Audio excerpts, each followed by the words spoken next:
we are working very hard with the folks at Apple, our partners at DNA, to make sure from a server capacity standpoint that we're prepared.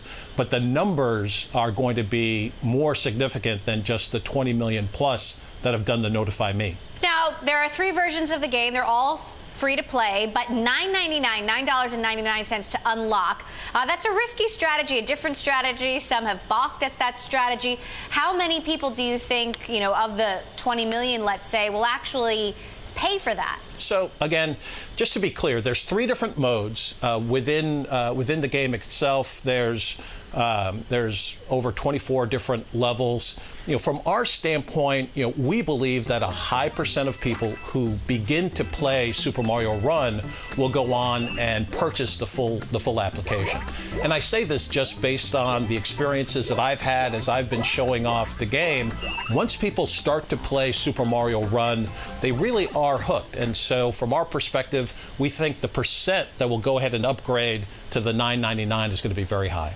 It's exclusive to the Apple platform for now. What's the timeline to get it to Android? Well, as you said, it's for now. So in order to develop the game and to make it as special, we had to focus on one platform, and we decided to focus on the iOS, iPhone, iPad. And so in the future, it is coming to Android. We've made that commitment, and that's something that'll happen in 2017. And do you have any concerns about alienating that market? We don't think so, because our focus is going to be to bring it onto all of those devices as quickly as possible. For us, it's all about making sure that the experience is great. It's making sure that from a consumer standpoint, they've got access to this game. Look, we see the market as all 2 billion plus smart devices out there, so certainly it'll be coming to the Android platform as soon as we can.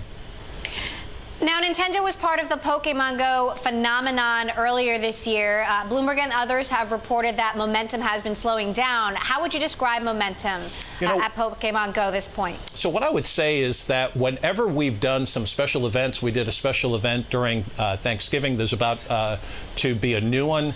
We see that engagement spike back up. And so we know that as we continue to provide new experiences to that Pokemon Go consumer, that they're going to jump back in and continue capturing their Pokemon. So for us, it's continuing to make ongoing improvements to the game, to make ongoing special events happen out there in the marketplace. But again, to step back, 500 million downloads is a huge, let's call it installed base of consumers to continue activating.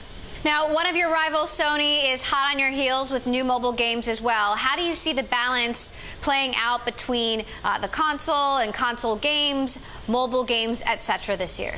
Yeah, so to step back, from a Nintendo perspective, our mission is clear. We want as many consumers as possible engaging with our intellectual property and having the fun and engagement in doing that. For us, we're going to do that with not only smart devices and our dedicated console business, but we're going to do it with our licensed merchandise initiatives. We did something with fans, for example, that was tremendously successful. And we're also going to be in other forms of entertainment, best exemplified by our relationship with Universal Studios. With that range, we believe that that gives Nintendo a tremendous advantage because of our stable of intellectual property.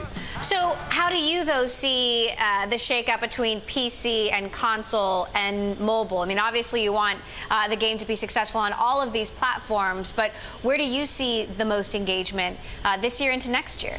And again, for us, we want to see consumers engage with Super Mario, for example. We want to see them do that on our home console business. We want to see them do that on our 3DS business. We want to see them do that on mobile. From our perspective, if they're interacting with our IP and enjoying it, we win in the long term. So we're not placing bets, let's say, on one area or the other.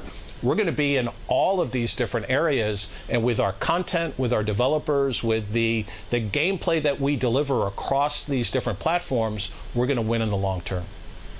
Now, Reggie, you and I have talked about VR in the past, and I'm curious, there were people out there who said 2016 would be the year that VR went mainstream. Do you think that was premature? Well, certainly if you look at the marketplace data, it would suggest that it is. All of the projections that I've seen for VR have continued to come down. And I think in the end, And we've learned this through our own business. In the end, it's about providing consumers that compelling experience that brings a particular form of technology to life. And I don't believe we've seen that yet for VR. I certainly believe, as many others do in the industry, that there's long-term potential for that platform, but certainly to date, it has not delivered on the numbers that were initially projected.